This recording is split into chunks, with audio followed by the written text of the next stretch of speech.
The National Electrical Code does not mandate pull boxes in conduit runs based solely on length or the number of bends. Article 314 addresses pull boxes and their installation. Access to conductors. Pull boxes must provide access to conductors for pulling and maintenance, as detailed in NEC 314.16a. Size and spacing. Pull boxes must be sized adequately to permit conductors to be drawn in and out without causing damage, and they must be spaced appropriately to facilitate pulling, according to NEC 314.16c. Determining whether pull boxes are necessary in a specific conduit run involves considering several key factors. Firstly, conduit size. Smaller conduit sizes might necessitate more frequent pull boxes to ease pull-in. Secondly, the number of conductors. Runs containing a large number of conductors may require pull boxes to avoid overcrowding. Thirdly, bend sharp or numerous bends in a conduit run can complicate pulling, making pull boxes essential. Pulling length. While the NEC doesn't prescribe a maximum pulling length, longer runs could benefit from pull boxes to minimize the risk of damage to conductors or the conduit itself. Generally, pull boxes are advisable in conduit runs that 1. Exceed 100 feet in length, 2. Feature multiple sharp bends, 3. Contain a substantial number of conductors, 4. Are installed in locations where future access for pulling or maintenance may be challenging. Consulting with the local electrical inspector or adhering to company policies is always recommended for specific installation requirements.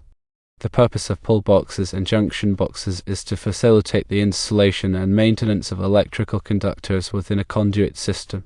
They serve several critical functions. Firstly, access. Pull boxes provide a readily accessible point within the conduit system where conductors can be pulled, spliced, or inspected. This is crucial for initial installation and any future maintenance or modifications. Secondly, pulling tension. Long conduit runs or those with multiple bends create significant friction as conductors are pulled through. Pull boxes placed at strategic intervals reduce the pulling distance, lowering the tension on the conductors and preventing damage to the insulation. Thirdly, changes in direction. Pull boxes allow for changes in direction in a conduit run without exceeding the allowable bending radius for the conductors. This is particularly important when navigating around obstructions or following complex pathways. Fourthly, splicing and termination. Junction boxes, a specific type of pull box, provide a safe and code-compliant enclosure for splicing conductors. They ensure that connections are protected from environmental factors and accidental contact. Fifthly, future expansion. Pull boxes offer flexibility for future expansion or modifications to the electrical system. Additional circuits can be easily added or rerouted through existing pull boxes without disrupting the entire conduit run. Sixthly, code compliance. The NEC mandates the use of pull boxes in certain situations to ensure safety and accessibility. Adhering to these requirements helps prevent electrical hazards and simplifies future maintenance. Sizing pull boxes correctly is essential for ensuring adequate space for conductors and facilitating easy pulling. The NEC provides specific guidelines for sizing pull boxes based on the size and number of conductors, as well as the presence of any splices or terminations. For straight pulls, where the conduit enters and exits the box on opposite walls, the minimum length of the pull box must be at least 8 times the trade diameter of the largest conduit. For angle or U-pulls, where the conduit enters and exits the box on the same wall, the minimum length of the pull box must be at least 6 times the trade diameter of the largest conduit, plus the sum of the diameters of all other conduits entering the same wall. These dimensions ensure that there is sufficient space for the conductors to bend smoothly without exceeding their minimum bending radius, preventing damage to the insulation. In addition to length, the depth and width of the pull box must also be sufficient to accommodate the conductors and any splices or terminations. The NEC specifies minimum clearances for conductors within pull boxes to prevent overcrowding and ensure proper ventilation. When sizing pull boxes, it's always best to err on the side of caution and provide extra space. This can make pulling conductors easier and provide more room for future modifications or additions. Consider the long-term needs of the electrical system and choose pull boxes that can accommodate potential future growth. The placement of pull boxes within a conduit system is critical for optimizing pulling efficiency and minimizing stress on conductors. While the NEC doesn't specify exact distances between pull boxes, it provides general guidelines for spacing based on the complexity of the conduit run. For straight conduit runs with minimal bends, pull boxes can be spaced further apart. A common rule of thumb is to place pull boxes every 100 feet. However, this distance should be reduced if the conduit run includes multiple bends or changes in direction. For conduit runs with multiple bends, it's generally recommended to place pull boxes before and after each bend. This helps to reduce the cumulative pulling tension and prevents conductors from binding or snagging within the conduit. The angle and radius of the bends also play a role in determining pull box spacing. Sharper bends with smaller radii create more friction and require closer pull box spacing. In addition to bends, the number and size of conductors within the conduit also affect pull box placement. Runs with a large number of conductors or larger conductor sizes require more frequent pull boxes to reduce the overall pulling tension. When planning pull box placement, consider the accessibility of the boxes for future maintenance. Locate pull boxes in areas that are easy to reach and provide ample working space. Avoid placing pull boxes behind walls, above ceilings, or in other inaccessible locations. Always consult with local electrical codes and regulations for specific requirements regarding pull box placement. Some jurisdictions may have stricter guidelines than the NEC. Proper installation techniques are crucial for ensuring the long-term reliability and safety of pull boxes. Firstly, secure mounting pull boxes must be securely mounted to a stable surface to prevent movement or vibration. Use appropriate mounting hardware for the type of surface, such as screws, bolts, or anchors. Secondly, grounding all metal pull boxes must be properly grounded to provide a safe path for fault current. Connect a grounding conductor to the grounding lug inside the box and ensure that the grounding system is continuous throughout the conduit run. Thirdly, conduit connections ensure that all conduit connections to the pull box are tight and secure.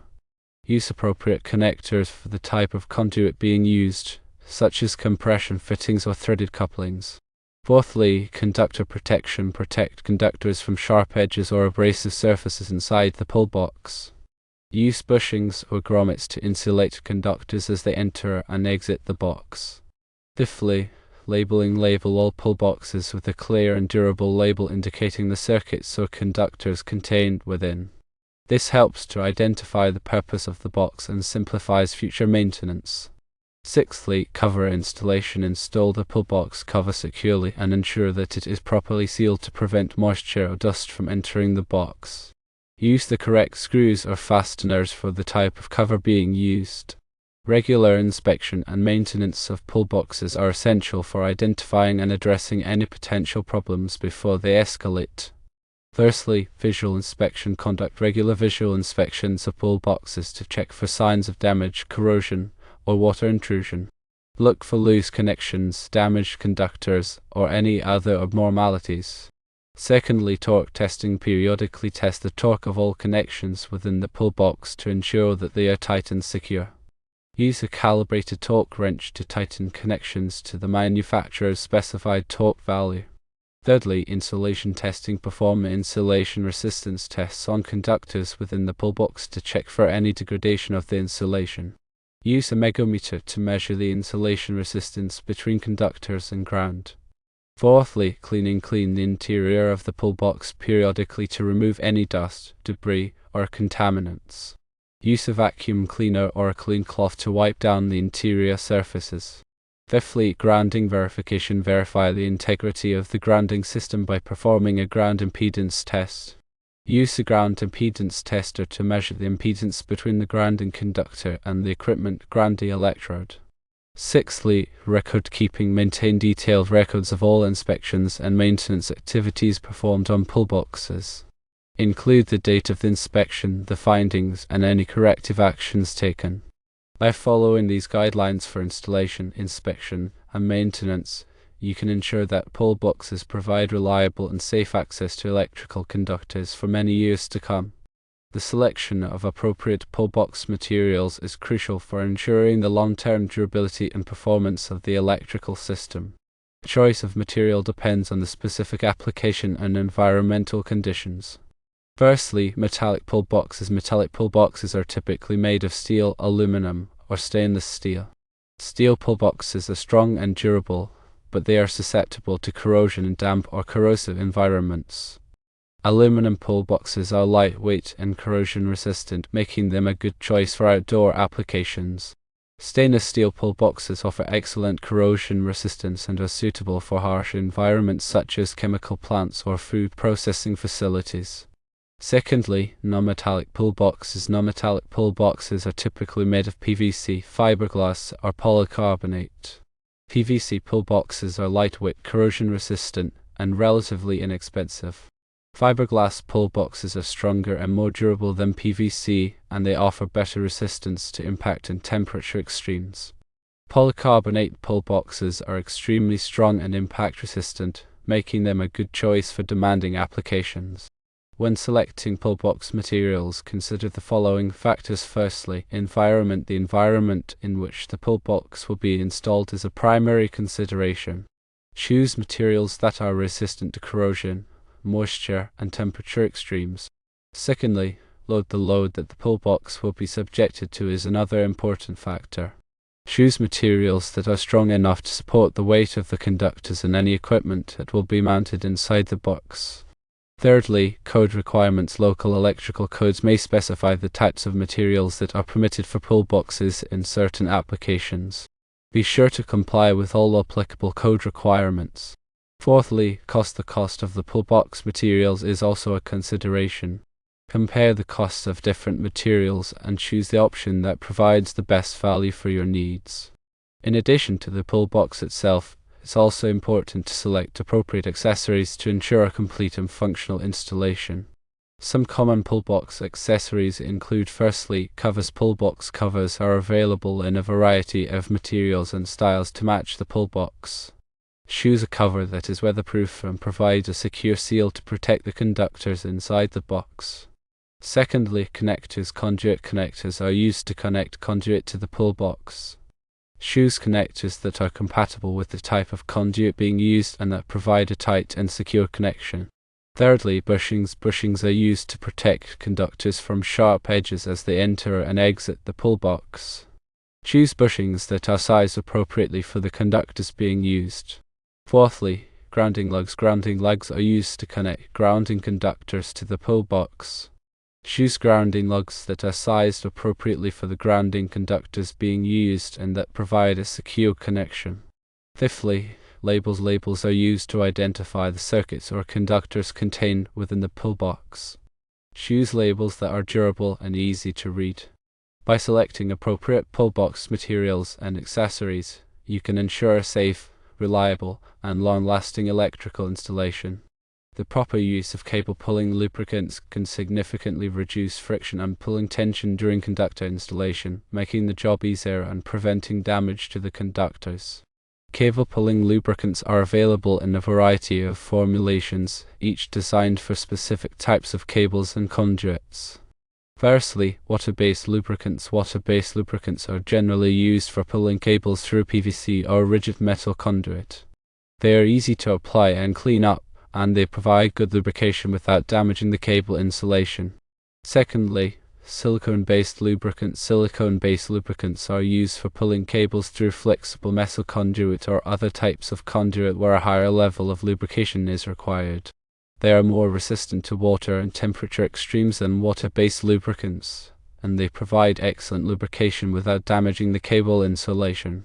Thirdly, wax-based lubricants. Wax-based lubricants are used for pulling cables through underground ducts or other types of conduit where long pulling distances are involved. They provide a very high level of lubrication, but they can be more difficult to apply and clean up than water-based or silicone-based lubricants. When selecting a cable pulling lubricant, consider the following factors. Firstly, cable type. Choose a lubricant that is compatible with the type of cable being used. Some lubricants can damage certain types of cable insulation. Secondly, conduit type. Choose a lubricant that is compatible with the type of conduit being used. Some lubricants can react with certain types of conduit. Thirdly, pulling distance. For long pulling distances, choose a lubricant that provides a high level of lubrication. Fourthly, temperature for extreme temperatures. Choose a lubricant that is resistant to temperature extremes. Fifthly, environmental considerations. Choose a lubricant that is environmentally friendly and easy to clean up. Before applying cable pulling lubricant, clean the conduit and cables to remove any dirt, debris, or contaminants. Apply the lubricant liberally to the cables as they are fed into the conduit. Use a cable pulling grip or other pulling device to pull the cables through the conduit. Avoid using excessive force, as this can damage the cables or the conduit. After the cables have been pulled through the conduit, clean up any excess lubricant. By using cable pulling lubricants properly, you can reduce friction and pulling tension, making cable installation easier and preventing damage to the conductors.